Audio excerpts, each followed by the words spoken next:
How the fuck's it going, everyone? The time's upon us. I told you I was going to get this sorted out well before Christmas, just so I'm not kind of pressurising myself in amongst family time to get this done and uploaded.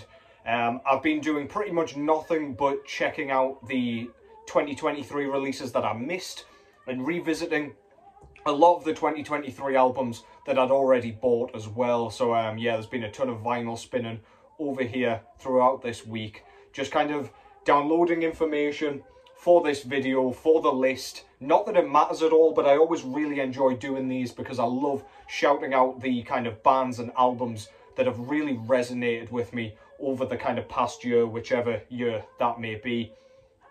So this is going to be my top 20 albums of 2023.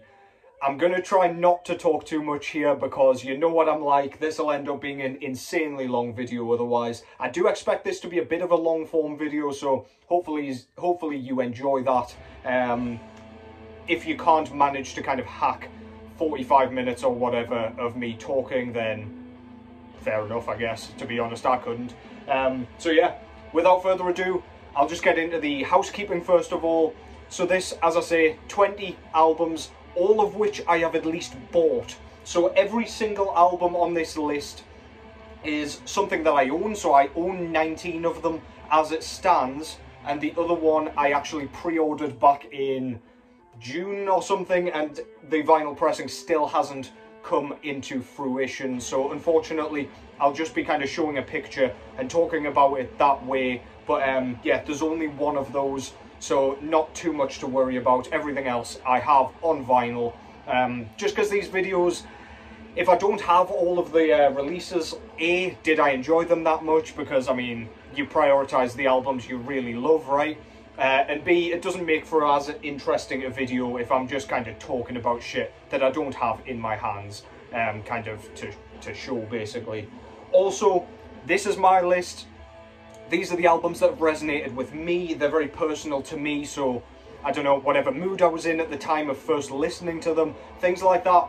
All this factors in to why I love them, why they'll end up on this list coming up that I'm about to talk about.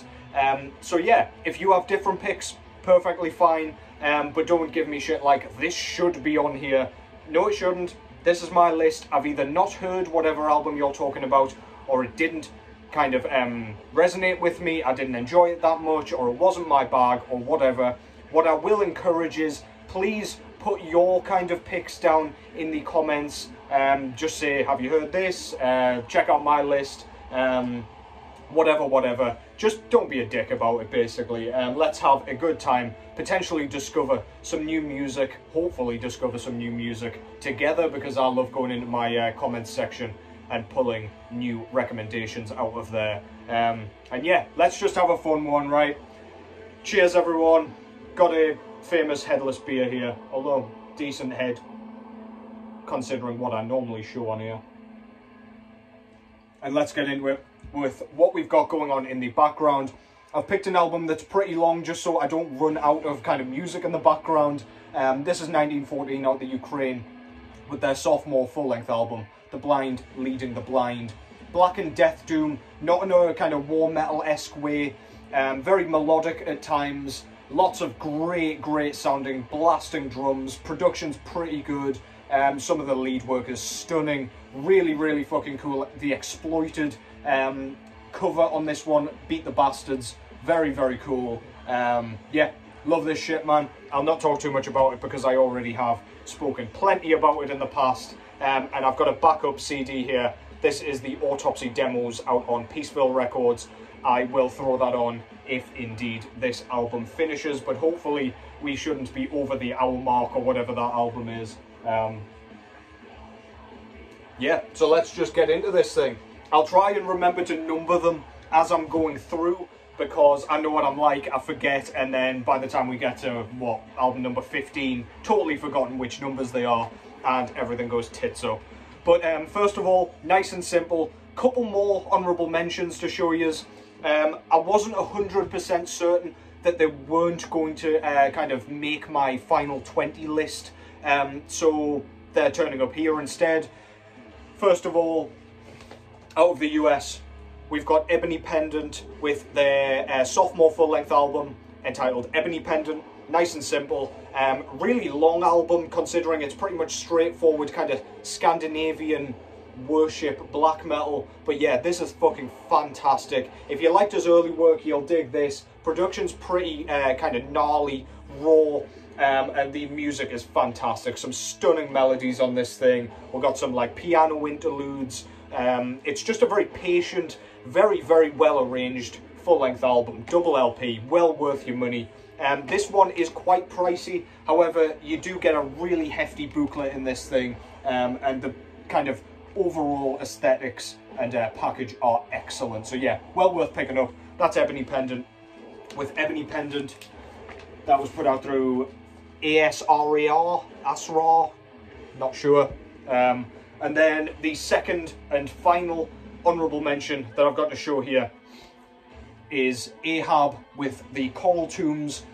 This is an album that was based on 20,000 Leagues Below the Sea. I believe that's what it's called. Forgive me if I fucked that up. But yeah, as always, concept album for these guys. This is Nautic Funeral Doom, if you want to kind of name them by what they coined themselves. But yeah, really, really good. Really kind of emotionally crushing funeral doom. We've got a few death metal elements in this one. We've got a few blast beats. We've got a kind of appearance from the vocalist of Ulther on this one. That's the German Ulther, not the US blackened death metal band. Yeah, really, really good stuff. Absolutely love this band. The fact that this hasn't made the list is no kind of... I'm not kind of disparaging this album at all. It's actually really fucking good. It's better than the Boats of the Glencarrig in my opinion. It doesn't meet the lofty standards of The Giant for my liking, nor any of the albums prior, but this is absolutely excellent. Excellent funeral doom, sorry, with a bit of death metal added in there. So yeah, they're the two honourable mentions out the way. Let's kick the list off, shall we? Number 20. And I honestly struggled with the 20th spot more than I did number 1, to be honest. It's difficult to sort of categorise an album as the worst of the best. It's a bit of a paradox for me. I always struggle with it. But yeah, number 20, out of Denmark, this is Afsky with their third full-length album entitled Hundrede År, which I believe just means 100 years. This is really captivating, melancholic, depressive almost, black metal. Lots of mid-paced and even slow-paced sections on this one. Haunting shrieks.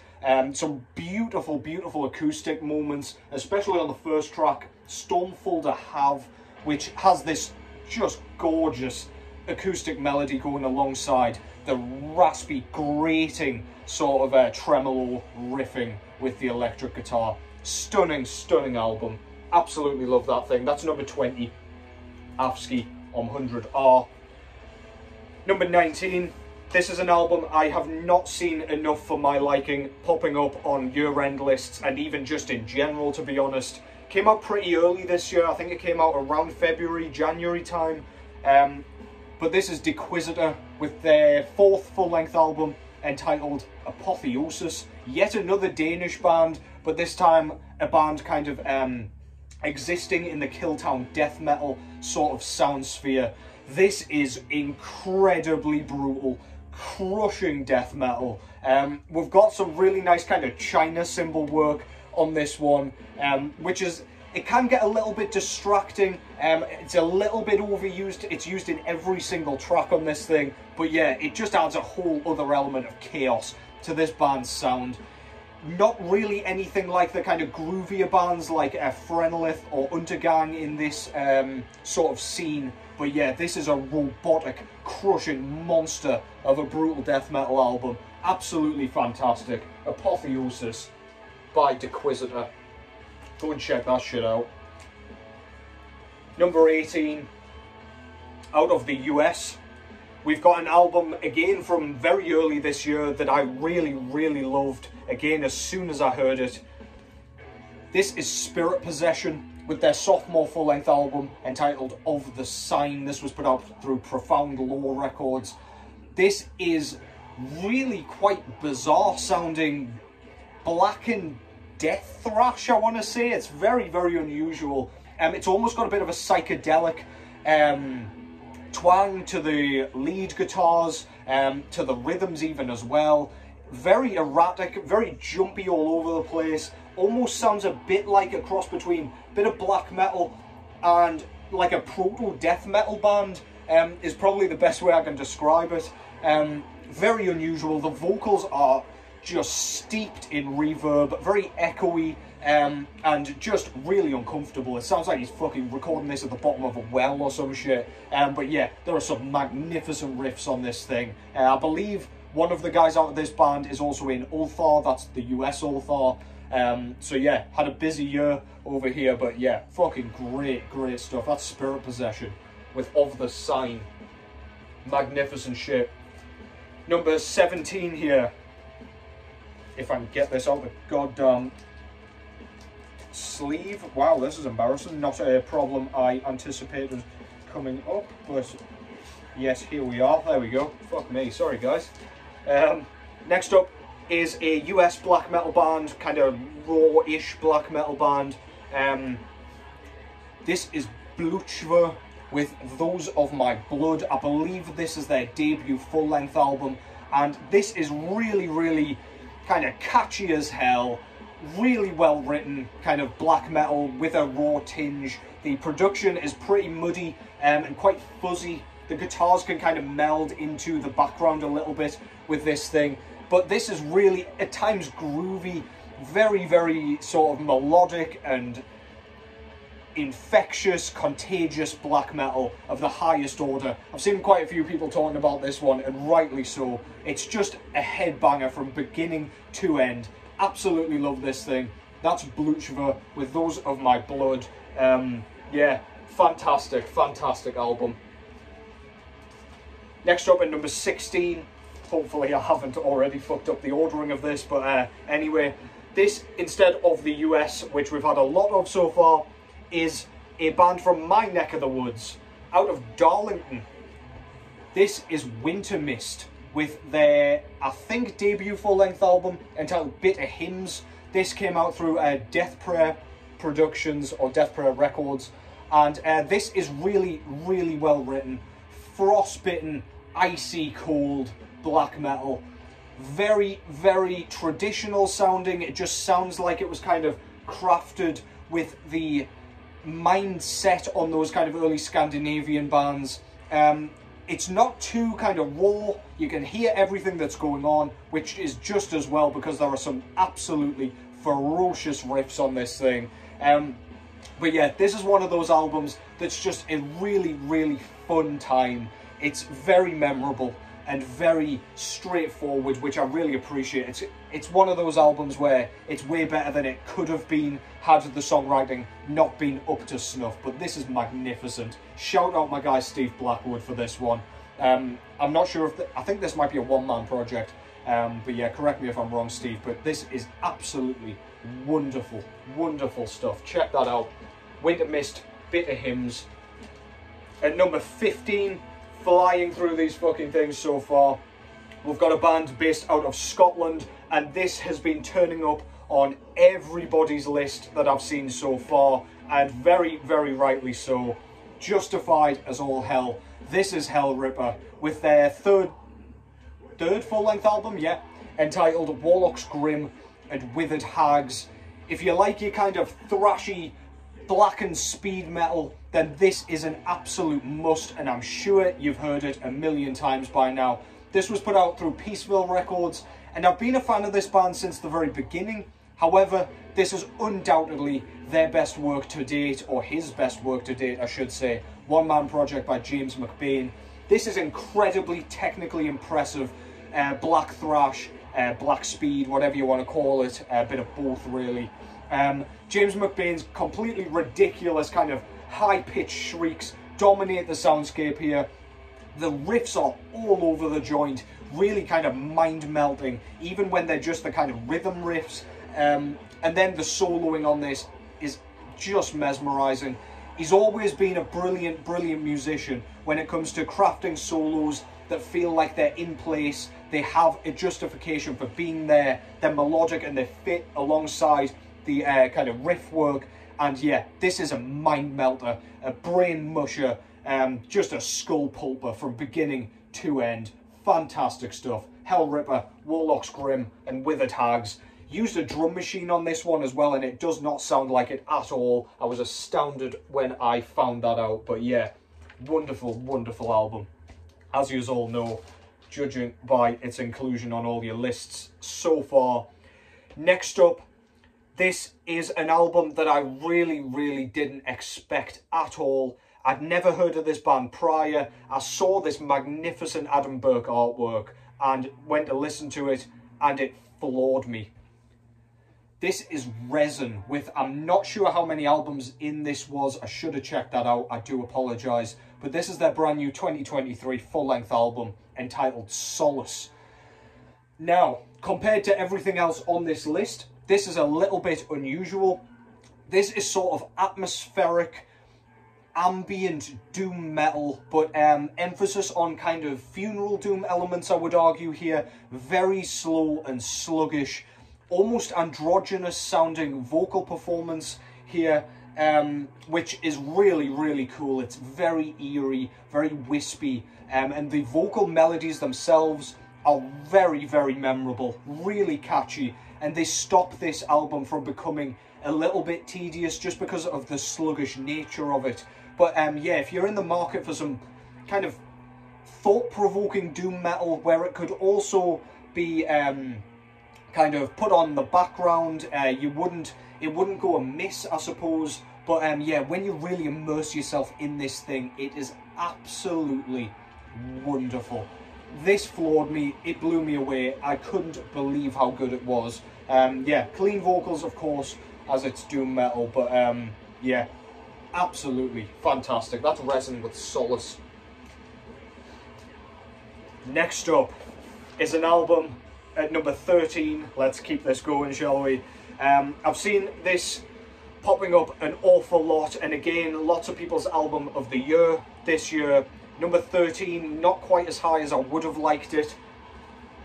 This is Sulphur Aeon with their brand new full-length album entitled 7 Crowns and 7 Seals. I believe this was their 4th full-length album, if I've gotten that right off the top of the bonds. But yeah, German blackened death metal with a lot of melody going on.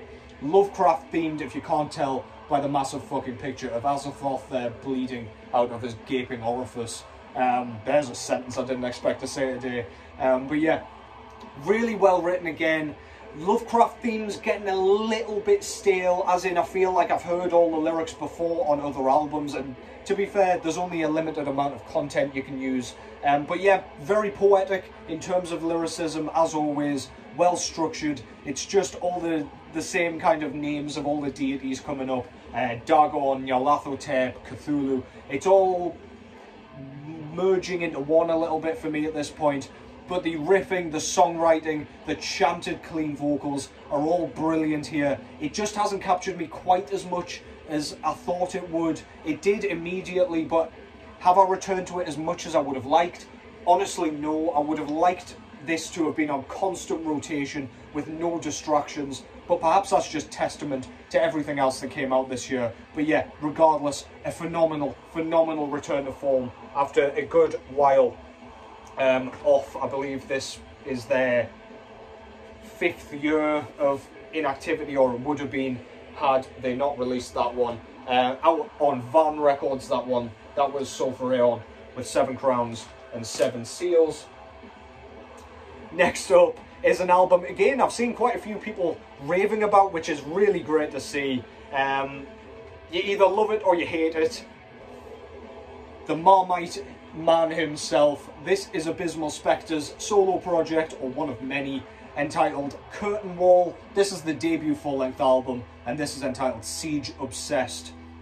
This is, compared to the early work, quite well produced, sort of raw black metal, though arguably not anymore, excuse me, not on this one anyway. Pretty well produced, kind of folkish, dungeon synthy, kind of medieval raw black metal. It's a hybrid of all those bizarre things.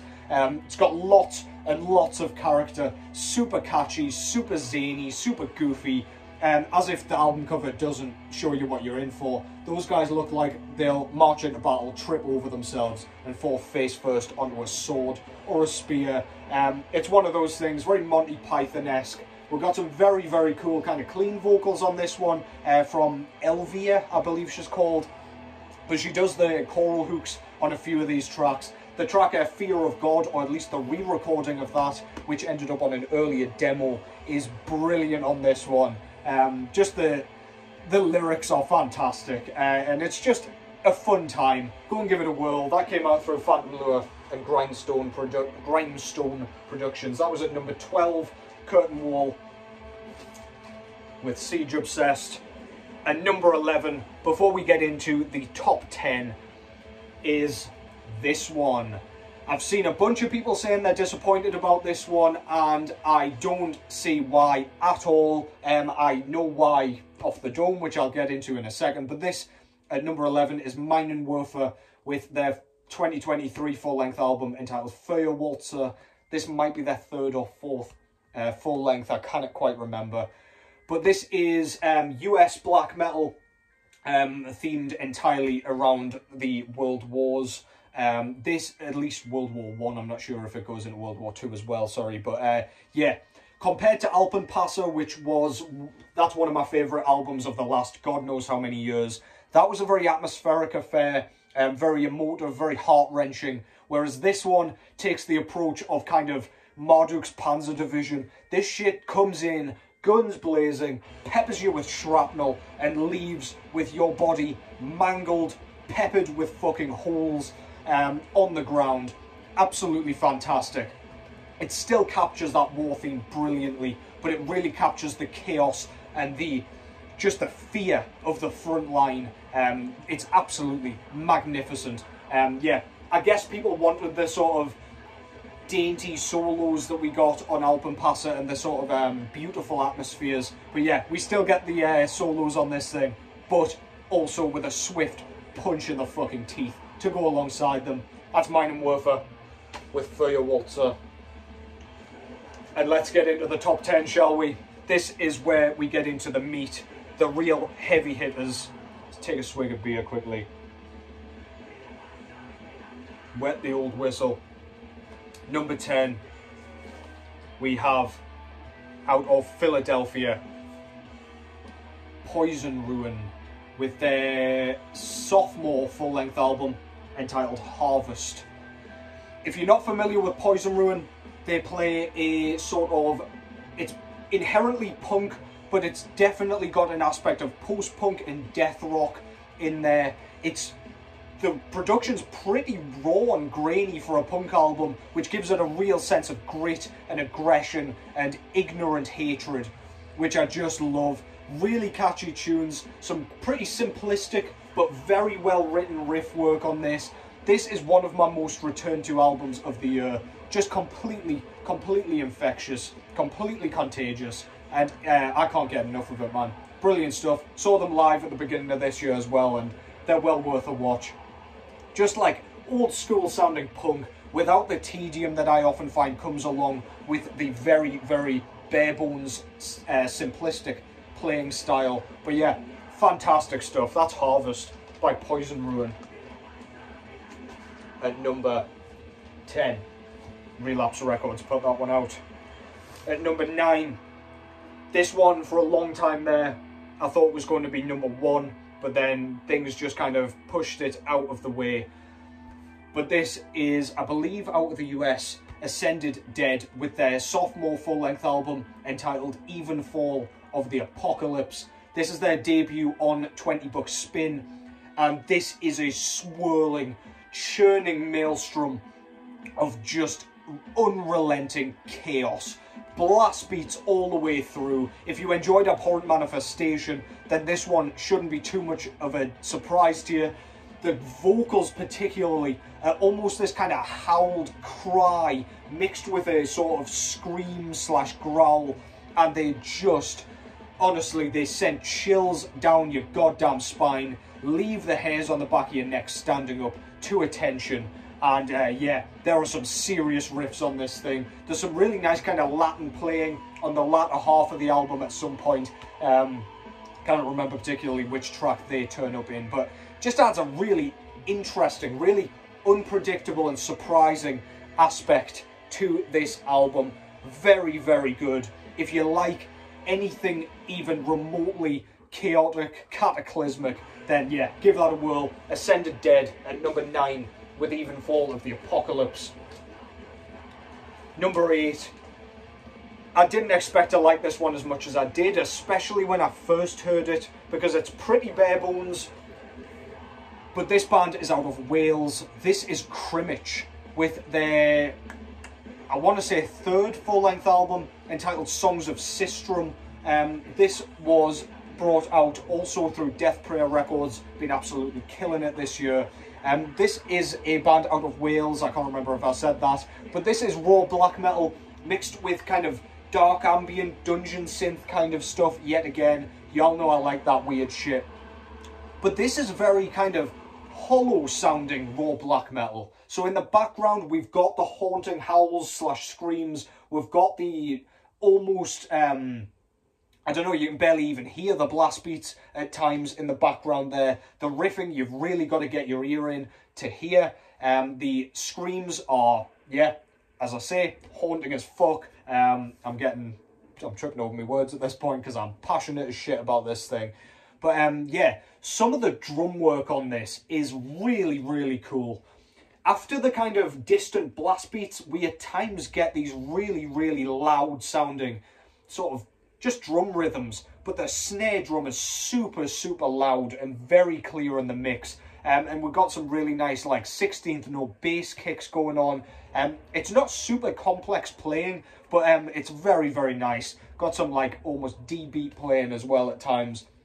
But yeah, the atmosphere just feels quite hollow and open and spacious, and I really like that. Really unique. The dungeon synthy elements are very pretty in the background, twinkling around the place and just enhancing the visceral nature of the black metal. Absolutely sizzling stuff from Crymych. That's Songs of Sistrum at number 8. Brilliant, brilliant stuff. I believe that, yeah, number 8. At number 7, I don't know if you were expecting these guys on here, but come on, let's be honest. One of the forefathers of death metal. This is Autopsy with their brand new full-length album entitled Ashes, Organs, Blood and Crypts. This was put out through Peaceville Records, as their other albums are. This is a fabulous, very, very quick return to form from Autopsy. I really enjoyed Morbidity Triumphant, but this one, honestly, the songwriting is much, much more kind of memorable, infectious, pun intended. It's just like a septic, just mess of an album. There's gore everywhere. It's just well written. It's sludgy at times. It's stonerish at times. Of course, we got those doom elements as well, where we're crawling through kind of guts, entrails, intestines and filth. Reifert's vocals are as disgusting as ever. Sounds like he's retching up innards or something. Riffs are fantastic. We've got emphasis on the bass work, which I just love. It's got a real punk attitude, punky production, and I fucking love it. That's Autopsy, and they can do no wrong in my opinion, apart from maybe shit fun, but I still enjoy that thing from time to time. Ashes, Organs, Blood and Crypts at number 7.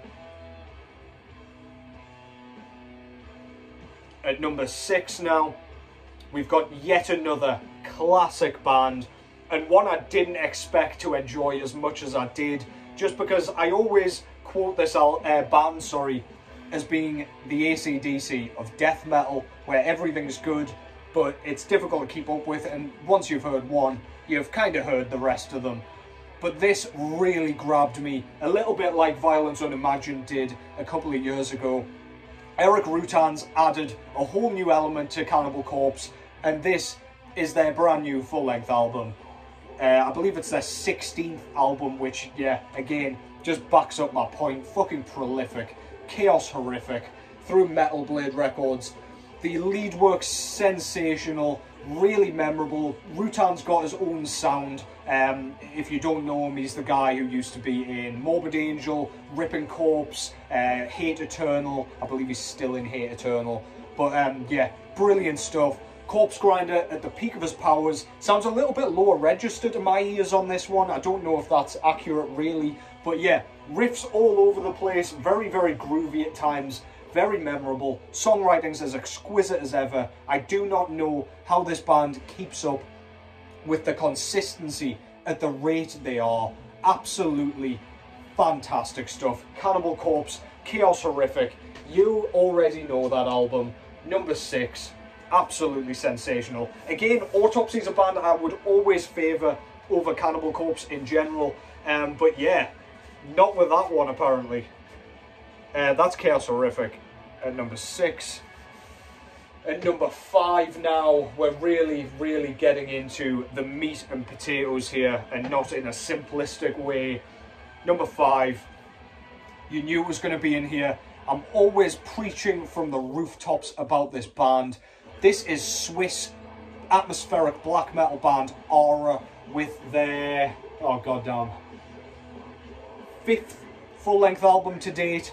5th in as many years, and the 3rd of the Melmoth trilogy, which has concluded with this one. This is Triad 3, Nyx, and this is a stunning record, just wrapping up that brilliant trilogy perfectly. I wasn't really sure how they were going to approach it.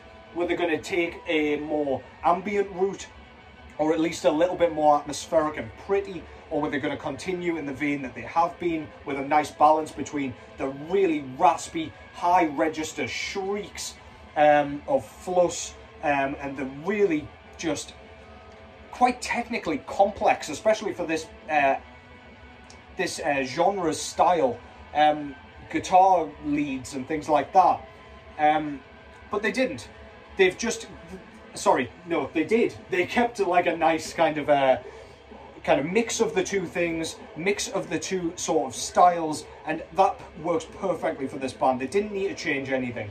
The album almost, I at least expected a bit more of an ambient outro just to kind of close things, but we just got chaos until the end. It ended just beautifully, chaotically, cataclysmically, and yeah, I absolutely love this band. I kind of lose words and the ability to speak English when I'm talking about this band because I can't say enough good things about them. Unbelievably consistent, especially considering they're releasing an album a year at this point, plus EPs as well in between. Absolutely sensational. If you like melodic black metal, if you like atmospheric black metal but nothing too like kind of pretty, nothing too close to like post black metal or anything like that, then yeah, you need to hear this thing. Absolutely fantastic. What a way to end that Melmoth trilogy. Aura, Triad 3, Nyx at number 5. At number 4, we've got an album that was part of a kind of double album, shall we say. This band brought out 2 full-length albums at the exact same time. I'm sure you know where this is going. Out of the US. This is Ulthar with Anthronomicon. I just refused to have both of the albums, Helionomicon, sorry, and this one together because I feel that's lazy. I just wanted one album per band, and which one did I prefer? I preferred the more conventional one of the two, but this is nowhere near conventional. Very weird, very technical, kind of progressive blackened death metal, if you want to call it that. It feels like a Lovecraft story when you've just been sucked into a cosmic wormhole. There's weird creatures floating about. There's like mollusks and humanoid just bizarreness all around you. Weird cities, weird languages just chanting everywhere. And yeah, it just feels like you're being ensnared in loads of tentacles and you can't escape. I think it's the technical kind of side of it and the really erratic kind of stop-starty stuff. The fact that they don't sit on riffs for too long, that just makes this thing a whole experience. The track, what the fuck's it called? Flesh Propulsion is my favourite on the album. It's got a really cool kind of closing riff where it kind of changes the riff very, very intricately and subtly, but it just makes the riff so much filthier. Really, really good stuff, man. Can't say enough good things about it. Ulthar, Anthronomicon at number 4. Top 3 now. Number 3. This I was nervous for. I was nervous for Sulphur Aeon, and I was nervous for this because there's been so long since their last album. 8 years, in fact, between the debut and this one. Based out of the UK with some US band members, I believe. This is Cruciamentum with their sophomore full-length album entitled Obsidian Refractions. This is absolutely astonishing, crushing death metal in the vein of bands like Vassivus, also out the UK, Dead Congregation from Greece. It's just a whirlwind of a death metal album. It's got those really, really nice, very noticeable and very memorable sort of doom-tinged elements that bands like Incantation are very good at. It's also got almost a blackened sort of, I don't know, haze kind of going across it as well. It's very dark, very cavernous, and very sort of uneasy feeling. It feels like chaos is looming. It feels like danger is on the horizon. Some of the riffs on this goddamn thing are just insane. The way they crawled in to the first track, which I really liked that they called Charnel Passages, named after their debut album, they just kind of crept in. They were like, yeah, fuck this, we're just going to pick up where we left off. Kind of atmospheric intro, but a musical intro. It wasn't just like bullshit that you don't need. And then we just get chaos. And it is absolutely fantastic. I am thrilled to be able to put this one at number 3. Absolutely great work, yet again, from that band. One of the most anticipated albums in the death metal scene, based on the quality of the debut, and they delivered with a plum, let me tell you. Number 2, very narrowly missing out on the top spot.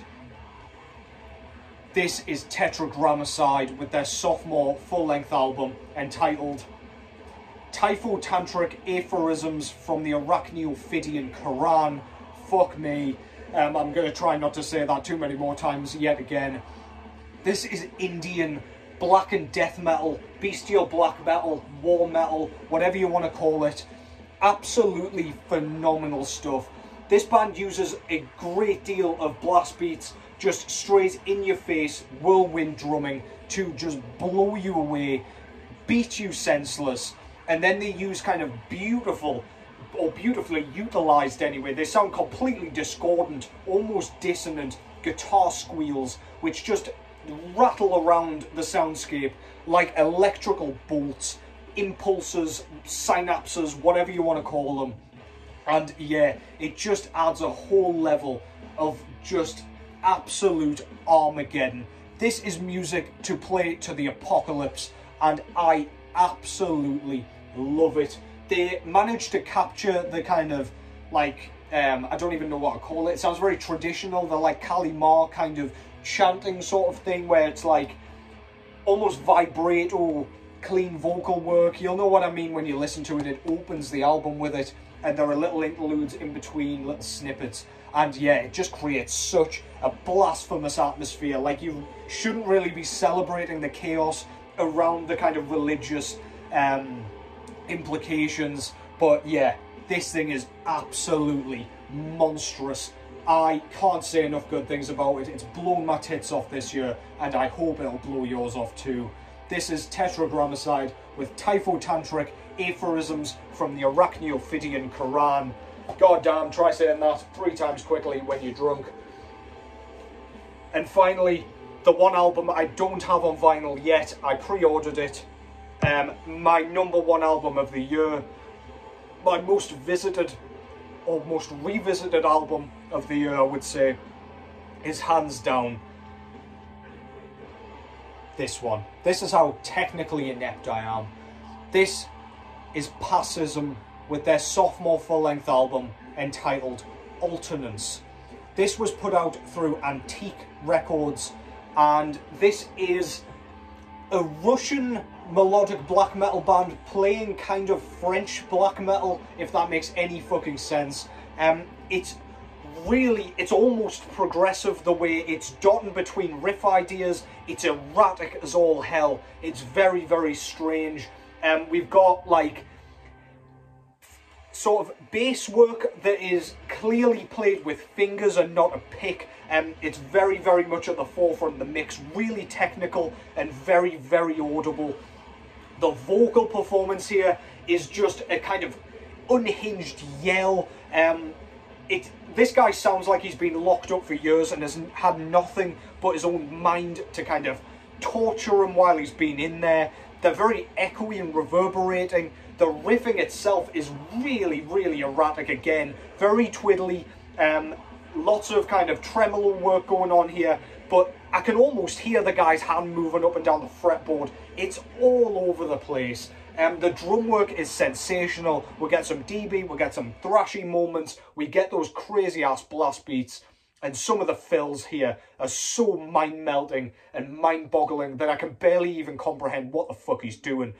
Some beautiful, beautiful ride cymbal work, both on the bell and the main face of the cymbal. If you like bands like Vehemence, then you probably will like this. But it's a lot more chaotic, a lot more out there, a lot more unusual, probably more unusual than I am normally kind of known for enjoying. But my God, man, I absolutely love that thing. That's Alternance by Passéisme, out of Russia. And that shit is my album of the year, hands down. Please go and check it out if you haven't already.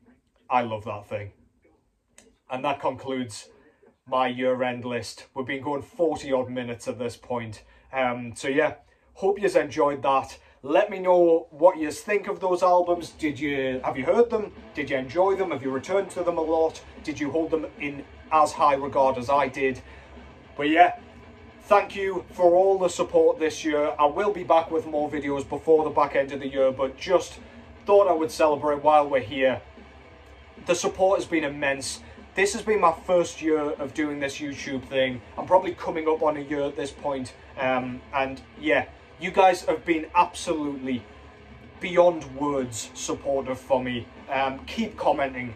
Keep that shit coming. Let's have another fucking great year in 2024. Take care as always. And I will catch yous in the next one. Are you still here? I do hope so. What I've got for you is here, for you real ones who are staying for the post-credits scene, if you will, is a bit of a kind of teaser for an album that has not yet been released. I've been kind of keeping in touch with the guy out of this band to make sure it's okay to mention this, or when it's okay to mention this. And yeah, I'm not going to talk about the music at all. I'm leaving that entirely as a surprise. But I am going to mention it here because it definitely deserves to be mentioned alongside the best albums of 2023. A real kind of release date will be announced fairly shortly, I'm hoping. But yeah, I'm just going to quickly show you something that came in not too long ago and something that I am super excited about. And that's Spider God's new album, The Killing Room. I'm not going to say a goddamn thing about it. He's teasing it over on his Instagram channel. Yeah, stay tuned for more. Brilliant stuff. Don't write that band off as a cover band just yet. Second full-length album. Brilliant stuff. And that genuinely concludes that. Take care as always. And I will catch you in the next one.